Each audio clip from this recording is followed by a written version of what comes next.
जिन्होंने आरोप लगाए, 4 मुकदमे मैंने उनके खिलाफ कर दिए, 2 मानहानि के, एक में मैंने शायद उनसे 1 रुपया मांगा है, एक में उनसे मैंने 5 करोड़ मांगे और 2 आपराधिक कर दिए। जितने झूठे आरोप उन्होंने लगाए हैं, जब राहुल गांधी को 2 साल की सजा होती है तो निश्चित मानिए उस व्यक्ति को सजा होगी।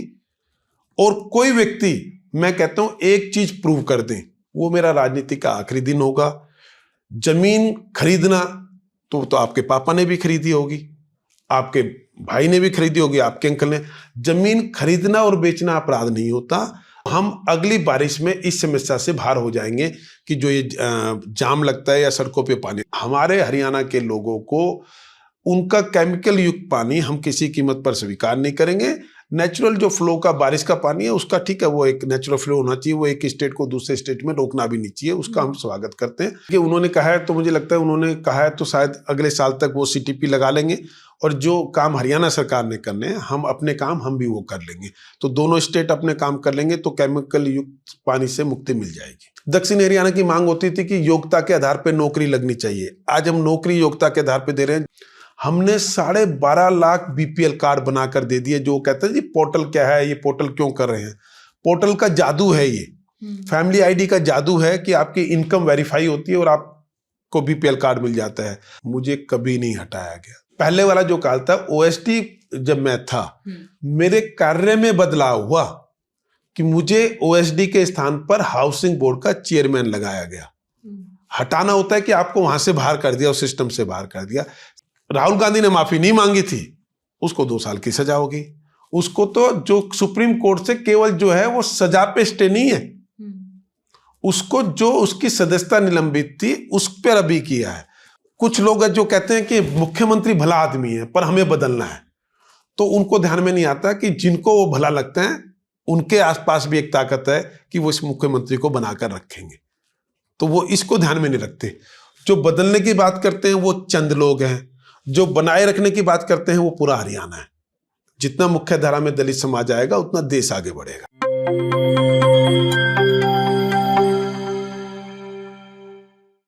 नमस्कार, स्वागत है आपका। मैं हूं शैली शर्मा और आप देख रहे हैं जीपी हरियाणा। आज हमारे साथ है मुख्यमंत्री के ओएसडी जोहार यादव जी। आज हम इनसे बात करेंगे हरियाणा की राजनीति के बारे में और गुरुग्राम के बारे में। ये हरियाणा के मुख्यमंत्री के राजनीतिक सलाहकार के रूप में भी अपनी भूमिका अदा करते हैं। जैसे कि अगर आप बात करें तो विपक्ष के मुद्दों पर ये मुख्यमंत्री का बचाव करते हैं। दूसरी भूमिका इनकी विधानसभा चुनाव लड़ने की है और तीसरी भूमिका इनकी सरकार से असंतुष्ट लोगों के बीच मध्यस्थता स्थापित करने की। तो आज हम इनसे जानेंगे गुरुग्राम के बारे में। गुरुग्राम में रह रहे हैं तो गुरुग्राम से लगाव इनका जग जाहिर है कि इनका लगाव है। लोग इनसे मिलते हैं और अपनी समस्याएं लेकर रोजाना जनसंवाद कार्यक्रम भी ये करते हैं। इनके घर पर लोग रोजाना आते हैं, सैकड़ों की संख्या में लोग यहाँ मौजूद होते हैं। तो सर आप बताइए कि गुरुग्राम का अभी हालात कैसे हैं? मतलब पहले मनोहर सरकार के सत्ता में आने से पहले और सत्ता में आने के बाद क्या हालात रहे, क्या बदलाव आए? क्योंकि जाम जैसी स्थिति और जल भराव की स्थिति अभी भी बरकरार है। कैसे आप इसको जाहिर कर पाएंगे? है देखने का कि गिलास आधा खाली है या आधा भरा है। गुरुग्राम मुझे मालूम नहीं 14 से पहले आप गुरुग्राम में कितना मूवमेंट करते थे। आज जितने भी नेशनल हाईवे से अगर आप आते हैं, जितने भी अंडरपास है, चाहे वो इफ्को का अंडरपास हो, चाहे वो हीरोंडा चौक का हो, राजीव चौक का हो, चाहे अंडरपास है, चाहे पुल है, वो सब हमारी सरकार में निर्माण हुए। और केवल यही नहीं, जब मैं गुरुग्राम में आया तो शुरू से सुनते आ रहे थे बजगेरा में अंडरपास बनेगा, पुल बनेगा, कभी नहीं बना। वो सीधा सीधा हमारी सरकार में बना। ऐसे ही द्वारका एक्सप्रेसवे जो अब कंप्लीट है, इस साल इसका उद्घाटन हो जाएगा और जो लगभग 9,200 करोड़ का प्रोजेक्ट है, इसके ऊपर हुड्डा साहब के समय में केवल ये रोड दिखा कर प्रोजेक्ट भेजे गए, कभी उसको कंप्लीट किया नहीं गया। हमारी सरकार ने उसको रोककर दोबारा से इसका टेंडर करके उसको बनाया। केएमपी हमारी सरकार का विषय है जिसको हमने बनाया। दूसरा, जब हुड्डा साहब की सरकार थी, लेकिन एक बात बीच में टोकना चाहूंगी, लेकिन आप हाईवेज पर काम चल रहा है, रेगुलर चल रहा है, लेकिन जमीनी स्तर पर बात की जाए तो अगर थोड़ी सी बारिश हो जाती है तो पानी बहुत ऊपर लेवल तक आ जाता है कि लोगों को जाने में आने में दिक्कत होती है, जाम हो जाता है, लोगों को बहुत घंटों परेशानी झेलनी पड़ती है। बिल्कुल है जो आपने कहा। इसके लिए एक बार जिस जाम को आपने महाजाम की संज्ञा दी थी, तब से हमें ध्यान में आ गया था कि जो बासापुर ड्रेन है, इसको जब ये नजफगढ़ डैम में मिलती है तो खानसा गांव के पास वो नाला छोटा था, उसको हमने चौड़ा किया है, जिसके कारण वो पानी है वहां जो परिवार उस नाले पे रहते थे उनको वहां से हटाकर उनको प्लॉट दिया है, उसको हमने ठीक किया है। कुछ इंफ्रास्ट्रक्चर ऐसा है कि जो वास्तव में जमीन के नीचे जा चुका, बड़े नाले हैं, उसको हम धीरे धीरे कर रहे हैं। बासापुर डैम की लैग 1 लैग 2, अब आप जाएंगे तो हमारे यहाँ पालमयाल में से जो निकलती है एक शाखा, उस शाखा का हमारा टेंडर हो गया। अभी जब यहाँ मेट्रो बन रही है तो केवल रजांगला चौक पर एक बार उसका डिजाइन बनना है, नहीं तो वो लैग अपने आप में कंप्लीट हो जाएगी।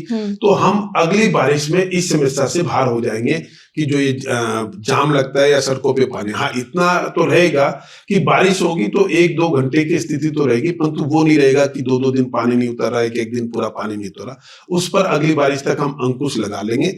हमारा लैग 1 लैग 2 दोनों बासापुर डैम के पास सीधी और बड़ी मात्रा में वहां पानी की कैपेसिटी हमने बढ़ा दी है, उसको रिपेयर कर दिया है, उसको मजबूत कर दिया है, उसको कवर कर दिया गया है। जैसे अभी मुख्यमंत्री का 3 दिन का रेवाड़ी बावल जनसंवाद कार्यक्रम रहा था और उन्होंने धारवेड़ा का दौरा किया था, लेकिन धारवेड़ा में केमिकल युक्त पानी की समस्या से लोग आज भी परेशान है, तो उसका समाधान कैसे कब तक होगा? केमिकल युक्त जो पानी आ रहा है वो राजस्थान से आ रहा है, और जब माननीय मुख्यमंत्री जी उस दौरे पे थे तो मैं भी उस समय उनके साथ था, उस पॉइंट तक गए थे, उनके सीटीपी एसटीपी हमने देखे थे, राजस्थान सरकार ने किया। अभी तो फिलहाल हमने वहां एक तरह से छोटा सा बांध बना दिया, रोड को ऊंचा उठा दिया। आज उनके पानी से, गंदे पानी से आज वही तरसता है।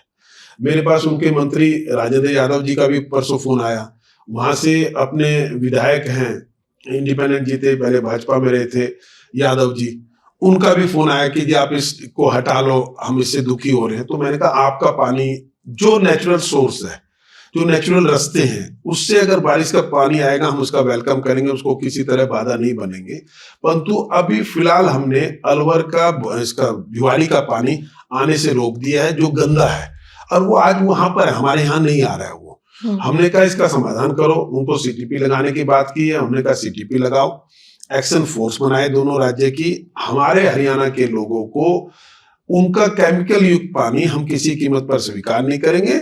नेचुरल जो फ्लो का बारिश का पानी है उसका ठीक है, वो एक नेचुरल फ्लो होना चाहिए, वो एक स्टेट को दूसरे स्टेट में रोकना भी नहीं चाहिए, उसका हम स्वागत करते हैं। तो वहां भी हमने, और ये पहली बार है, अभी मैंने समाचार पत्र पढ़े राजस्थान के ही, वहां के जो IAS अधिकारी है वो मेरे कॉन्टेक्ट में है, उन्होंने डाला, उसमें मैं एक तरफ पढ़ रहा था कि हरियाणा के मुख्यमंत्री तो यहाँ का दौरा कर सकते हैं और राजस्थान के मुख्यमंत्री को फुर्सत नहीं है, तो वो भी मना। इसका मतलब यहाँ के मुख्यमंत्री इस मामले में संवेदनशील है कि गलत चीज नहीं होनी चाहिए। पानी का हम वेलकम करते हैं, जो प्राकृतिक रास्ते हैं उसके बल्कि, लेकिन इसका कब तक समाधान हो सकता है? क्या लोगों को उम्मीद दें आप? कैसे, कितने समय के लिए आप उम्मीद दे सकते हैं इस चीज की? देखिए उन्होंने कहा है, तो मुझे लगता है उन्होंने कहा है तो शायद अगले साल तक वो सीटीपी लगा लेंगे, और जो काम हरियाणा सरकार ने करने हैं, हम अपने काम हम भी वो कर लेंगे।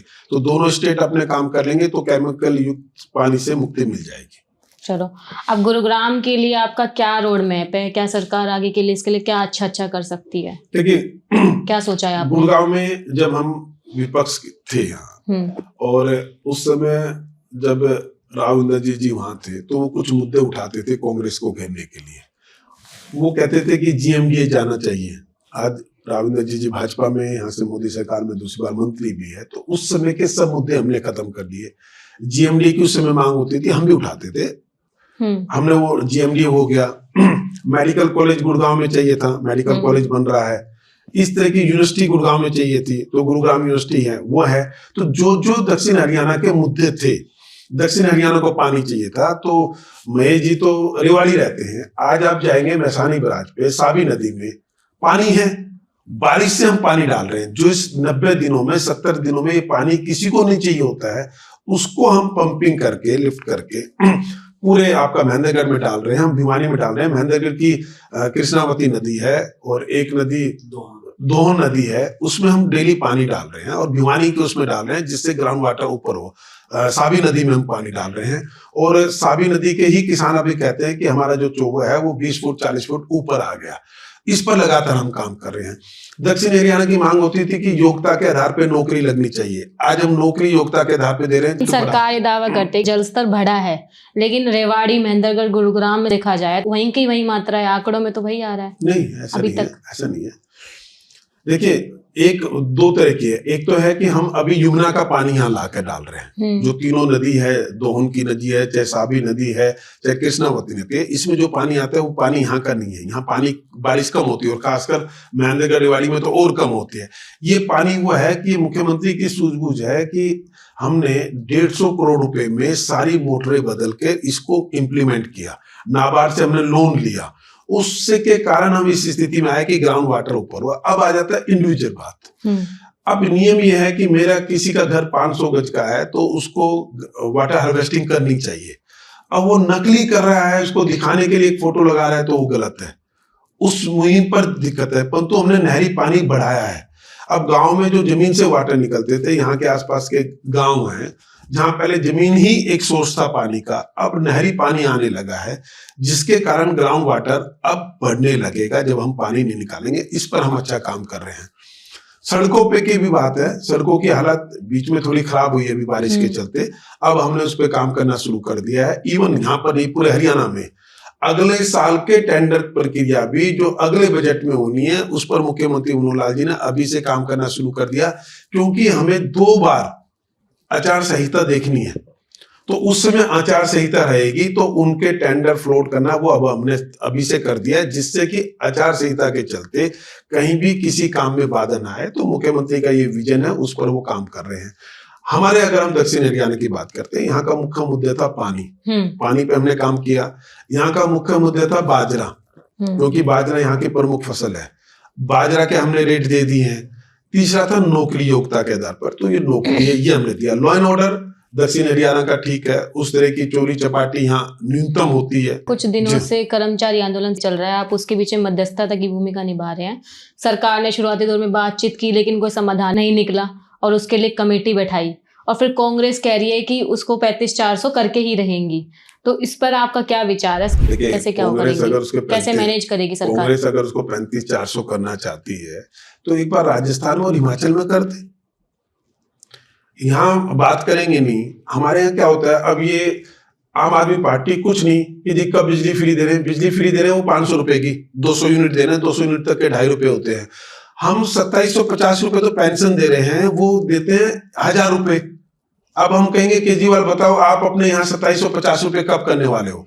हम जो आज सामाजिक पेंशनों पे पैसा खर्च कर रहे हैं वो लगभग 10,500 करोड़ रुपए खर्च कर रहे हैं, और किसानों को 5,500 करोड़ रुपए की बिजली पर सब्सिडी दे रहे हैं। जो बिजली हम 10 पैसे यूनिट देते हैं, उस पर हमारे 5,500 करोड़ रुपए खर्च होते हैं किसानों की बिजली पर खेती के लिए।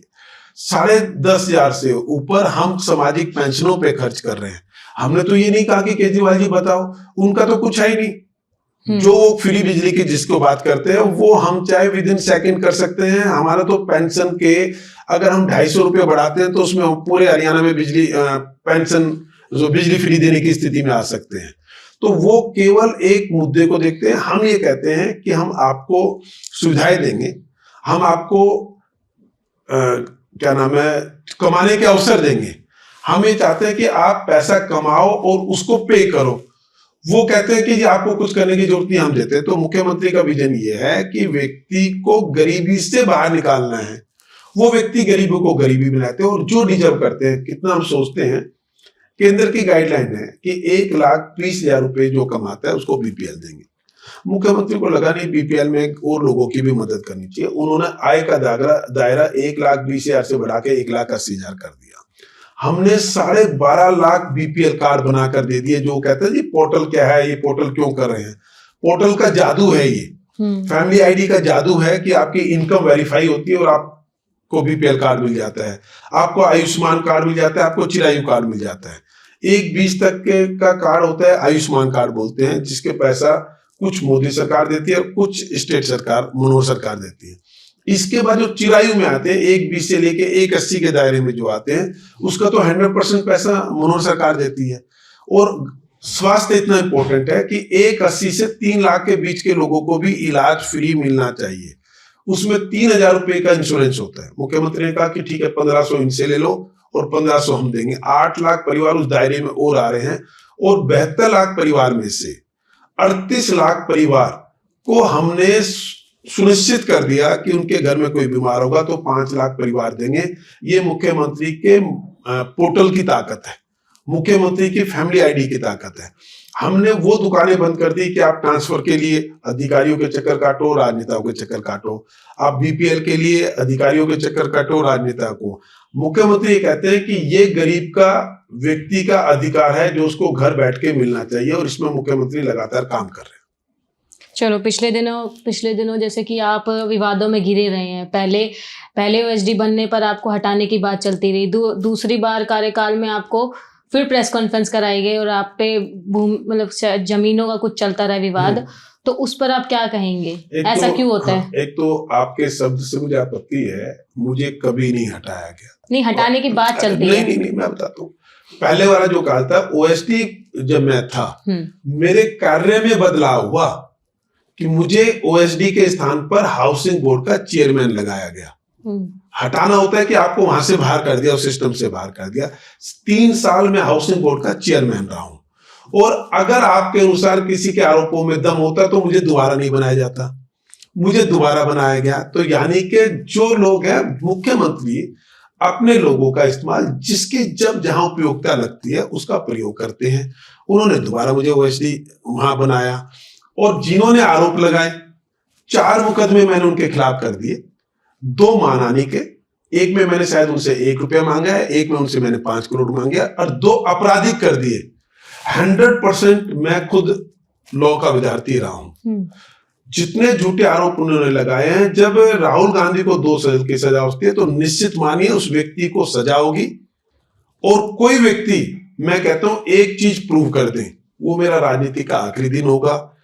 जमीन खरीदना तो आपके पापा ने भी खरीदी होगी, आपके भाई ने भी खरीदी होगी, आपके अंकल ने। जमीन खरीदना और बेचना अपराध नहीं होता, आप कहीं लाभ लेते हो सरकार का। मेरा कभी माइनिंग से, मेरा कभी लाइसेंस से, इन सब से मेरा कोई लेना देना नहीं होता, ना मैं लेकिन कभी आरोप गैर कानूनी रूप से जमीन अर्जित करने का लगा एक दे दीजिए ना। हमने तो कहा है, उस व्यक्ति ने ये कहा कि मेरी एक जमीन है वो 2000 करोड़ की है और मुझे पटवारी पेपर नहीं दे रहा। सब पटवारी, आप खसरा नंबर लिखिए, आपको और पेपर मिल सकते हैं, तो वो भी आप उसको प्रूव करना है कि वो मेरी बताए 2000 करोड़ की जमीन कहां है। और मैं तो कहता हूं, उसने कहा मेरे 3000 करोड़ है, मैं तो उसको कहता हूं भैया 300 मुझे दे दो और जो मेरे नाम है सब लिखवा लो। तो ऐसे आदमी जो आम आदमी पार्टी में वो था, आप ये देखिए मैं कितना सत्य था कि उसको आम आदमी पार्टी को ध्यान में आ गया कि उन्होंने पंगा गलत ले लिया। उन्होंने उसको मजबूर कराया कि उसको आम आदमी पार्टी से रिजाइन करना पड़ा। नहीं तो जो आदमी बसपा में, मुझे नहीं पता वो शायद 3-4 पार्टियों में कहां कहां घुमा है, उसके बाद वो एक पार्टी में होते मुझसे आरोप लगाते हैं और उसके बाद वो उस पार्टी को छोड़ देते हैं। उस पार्टी को छोड़ देते हैं जो दावा करती है, उनका दावा गलत है कि हमारी ईमानदारों की पार्टी है। तो अगर वो ईमानदार होता तो उसको पार्टी से रिजाइन क्यों करना पड़ता? किसी कीमत पे छोड़ूंगा नहीं, बदमाशी मुझे आती नहीं, मेरे संस्कार नहीं, हल्का मैं किसी के बारे में बोलता नहीं। कानून के दायरे में रह के आप भी यही हैं, और आप तो बहुत छोटे हैं मुझसे, आयु में आधे से भी कम होंगे, आप मेरे बाद भी रहेंगे। 100% उस व्यक्ति को सजा होगी, माफी मांगेगा या सजा होगी। आप केवल अपनी राजनीतिक महत्वाकांक्षा के चलते किसी के ऊपर ऐसे ही आचरण लगा देंगे। और ये तो आम आदमी पार्टी का रहा, केजरीवाल ने माफी मांगी, जेटली जी से उन्होंने माफी मांगी, शीला दीक्षित से उन्होंने माफी मांगी, शरद पवार से उन्होंने माफी मांगी, और अपने नितिन गडकरी जी से उन्होंने माफी मांगी। नितिन गडकरी जी के ऊपर जो उन्होंने आरोप लगाए थे कि मुनीरका में एक ही घर में इनकी कंपनियां चलती हैं, सबसे माफी मांगी। ये लोग वो हैं जो आरोप लगाते हैं और माफी मांग के भाग जाते हैं। राहुल गांधी ने माफी नहीं मांगी थी, उसको 2 साल की सजा होगी। उसको तो जो सुप्रीम कोर्ट से केवल जो है वो सजा पे स्टे नहीं है, उसको जो उसकी सदस्यता निलंबित थी उस पर अभी किया है। उनको 2 कोर्ट के 2 सजा मिल गई है। अब अगले उसमें हायर कोर्ट में उन्होंने अपील किया राहुल गांधी ने, उस पर डिसीजन आने बाकी है। आज की डेट में रिकॉर्ड पर मैं कह रहा हूं राहुल गांधी को 2 साल की सजा हो रखी है। अब यह है कि जिसको 3 साल से सजा होती है कम, उसको तुरंत जमानत मिल जाती है। ये नियम है, ठीक है, जो नियम है उसका चलिए आगे बढ़ते हैं। हरियाणा में क्या क्या बड़े मुद्दे हैं जिन पर आप जो जनता के समक्ष आप रखेंगे और जिन पर आप चुनाव लड़ सकते हैं आगे? हर हालत में पुणे तीसरी बार मनोहर सरकार बनने जा रही है, भाजपा सरकार बनने जा रही है। जहां तक मुद्दों की बात है, हमने हर फील्ड में काम किया है। आज पारदर्शिता हमारी सबसे बड़ी ताकत है। आज पटवारी के लोग इतने चक्कर काटते थे, आज म्यूटेशन तय हो गया, 10 दिन के अंदर म्यूटेशन अपने आप हो जाएगी, किसी के पास जाने की जरूरत नहीं है। आप फर्ज लेते थे, मैं ये सब किसानों से रिलेटेड बात कर रहा हूँ, आप फर्ज लेते थे। आज ऑनलाइन अपने यहाँ CSC सेंटर पर 20 रुपए में आप फर्ज लेते हैं। पहले पटवारी के चक्कर काटो, 500-1000 रुपए खर्च करो। दिल्ली जो गुड़गांव वाला, फरीदाबाद वाला व्यक्ति था, वो 1000 रुपए देता था बेचारा, और जो महेंद्रगढ़ भिवानी रहता था वो 100, 200, 250 रुपए में अपनी फर्ज लेता था। ये उसको मिलने लग गई है।